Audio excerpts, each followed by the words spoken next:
Seorang nabi dihormati di mana-mana, kecuali di tempat asalnya sendiri, di antara kaum keluarganya, dan di rumahnya.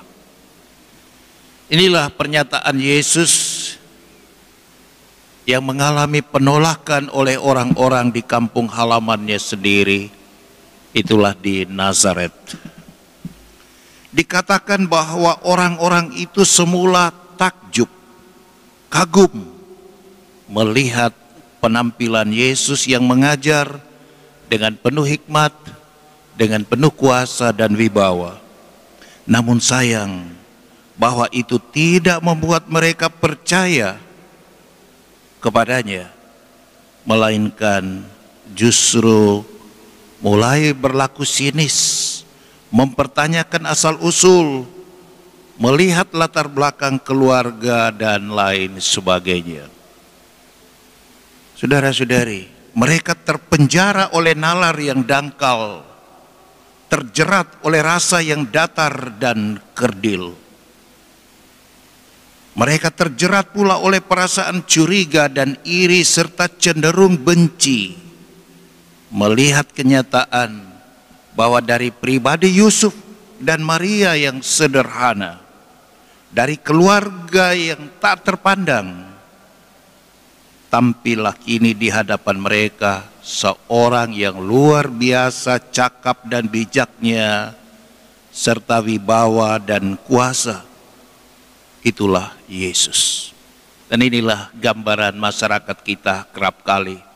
Kita tidak siap melihat orang lain ternyata bisa hebat, orang lain ternyata bisa sukses, orang lain ternyata bisa lebih dari kita. Meskipun mereka mungkin berasal dari keluarga, orang tua, sanak, saudara yang biasa-biasa saja.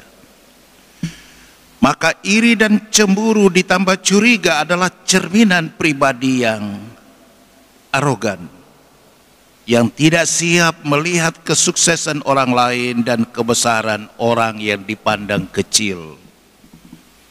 Saudara dan saudari, kita pun kerap menjadi pelaku atau boleh jadi korban dari perilaku seperti itu. Mari kita belajar pada Yesus. Yesus menunjukkan dua hal yang boleh menjadi pembelajaran iman bagi kita semua. Nomor satu, ia tidak membalas sikap negatif orang itu dengan amarah ataupun benci.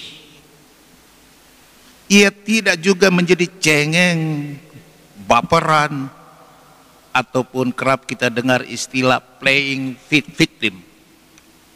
Playing victim itu mempertontonkan diri sebagai korban. Korban ketidakadilan, korban kebencian, korban iri hati, korban dendam, macam-macam. Pokoknya diri kita adalah korban. Ini playing victim.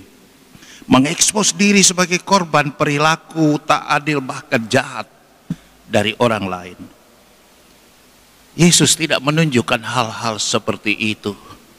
Inilah teladan kerendahan hati serta sikap arif. Nomor dua, Yesus tetap fokus pada pekerjaan dan tanggung jawab. Dan ini menjadi contoh yang luar biasa bagi kita sekalian. Meskipun ia ditolak, namun Yesus masih tetap menyembuhkan orang sakit yang datang kepadanya. Tetap berbuat baik, meskipun orang jahat. Tidak gampang. Kerap kali kita terbawa kejahatan karena berhadapan dengan orang jahat. Kebaikan kita lalu sirna, hilang. Yesus tetap menyembuhkan orang yang datang kepadanya. Dan bahkan kalimat terakhir Injil tadi mengatakan, Yesus merasa heran atas ketidakpercayaan mereka.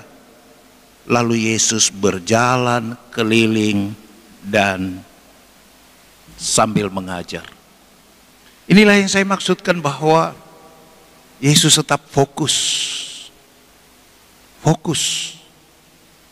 tetap menaruh perhatian sepenuh-penuhnya pada apa yang menjadi tugas, tanggung jawab, dan pekerjaan, yakni mewartakan kerajaan Allah. Saudara-saudari, kedua sikap tersebut sesungguhnya adalah buah dari iman yang matang, iman yang dewasa. Kedewasaan dalam hal iman justru ditunjukkan pada saat orang dihadapkan dengan hal-hal yang mengganggu, pada saat-saat sulit, pada saat diperlakukan tidak adil, tidak fair, tanpa alasan yang benar. Orang Israel pada situasi tertentu dalam hidup mereka gagal menunjukkan diri sebagai bangsa pilihan Tuhan, sebagai orang yang beriman dewasa. Mereka kerap mudah mengeluh, mereka kerap mudah bersungut, protes, bahkan memberontak terhadap Allah. Hal ini nyata di dalam bacaan pertama tadi, di mana Allah sendiri kepada Nabi Yehezkiel menyatakan Israel sebagai kaum yang keras kepala, kaum yang tegar hati dan pemberontak. Santo Paulus juga berhadapan dengan situasi yang tidak menyenangkan di dalam karya pewartaan Injil.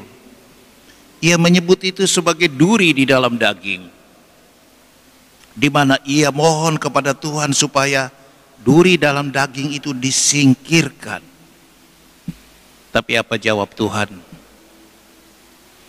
Cukuplah kasih karuniaku bagimu, sebab justru di dalam kelemahanlah kuasaku menjadi sempurna. Jadi kerap kali situasi yang tidak menyenangkan seperti itu sengaja dibiarkan Tuhan, bukan karena Tuhan jahat, tapi Tuhan mau memproses kita. Tuhan mau membentuk kita menjadi pribadi yang lebih dewasa, pribadi yang lebih beriman, pribadi yang juga lebih mengandalkan Tuhan, tidak jatuh di dalam kesombongan dan arogansi. Maka Tuhan sendiri mengatakan, sebab justru di dalam kelemahanlah, artinya di dalam kesulitan, di dalam penderitaanmu lah kuasaku menjadi sempurna. Paulus selalu menyadari hal itu, sehingga dalam kalimat terakhir Injil tadi dia katakan, jika aku lemah, maka aku kuat. Luar biasa saudara-saudari. Kelemahan kerap kali tak terhindarkan. Kita tidak pernah mendikte orang, kita tidak pernah bisa menyuruh orang semua suka dengan kita. Kita tidak pernah bisa perintah orang supaya menaruh respek, hormat pada kita, tidak. Tetapi justru di dalam situasi itu Tuhan bersabda, supaya kekuatanku menjadi sempurna. Saudara-saudari, mari kita bertumbuh menjadi pribadi beriman yang semakin hari semakin matang, semakin bulan semakin dewasa. Tetap tenang dan rendah hati saat ada badai kehidupan, saat ada duri dalam daging dalam kehidupan kita. Serahkan pada Tuhan. Situasi itu bisa menjadi saat rahmat untuk menampakkan kuat kuasa Allah sendiri. Dan mari kita juga tetap fokus pada pekerjaan, pada usaha dan rancangan niat baik kita. Kerap kali pekerjaan kita menjadi amburadul. Tugas kita tidak bisa tuntas karena kita terlalu banyak dengar, peduli, terprovokasi oleh reaksi dan sikap negatif dari orang lain. Tuhan mencintai dan membela orang baik dan orang benar yang selalu bersandar pada kuat kuasa Tuhan. Tuhan Yesus memberkati kita semua.